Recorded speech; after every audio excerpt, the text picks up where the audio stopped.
রাজু, খালা, আজ মনে পড়ছে তোর বাবার কথা।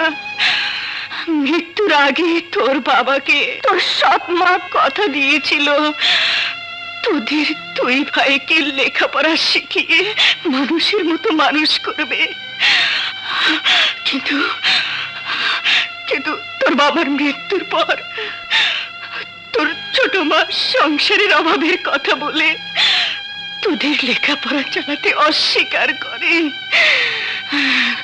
কোনো উপায় না দেখে তোকে আমি শহরে নিয়ে আসি।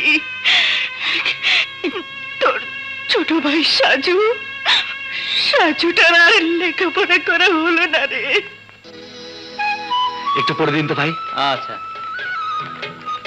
সাজু, কেমন আছিস? মা কেমন আছে? সাজু, আমি বিয়ে পরীক্ষা পাশ করেছি। হ্যাঁ হ্যাঁ, তোর কেমন আছিস? জিন্দাবাদ। চাচি চাচি চাচি, জানো চাচি, জানো চাচি, আমার ভাই বিয়ে পাশ করেছে, বিয়ে পাশ করেছে।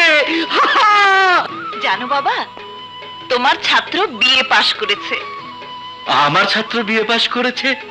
কে? রাজু। শুকুর আলহামদুলিল্লাহ, মৃত্যুর আগে একটা খুশির খবর শুনলাম। মন্ডলের মেয়ের সঙ্গে রাজু ভাইয়ের বিয়ে হবে। বাবা বাবা, কি মজা হবে! রাজু ভাই আমার মতো ঘর জামাই হবে। দেখো মাখন ভাই, তুমি আর আমাদের কথার মধ্যে মাখন লাগিও না। আমার ভাই কখনোই ঘর জামাই হবে না। খালা, খালা, তোমার আশা পূরণ হয়েছে। আমার চাকরি হয়ে গেছে, স্টোর কিপারের চাকরি, মাসে ৩,৫০০ টাকা বেতন।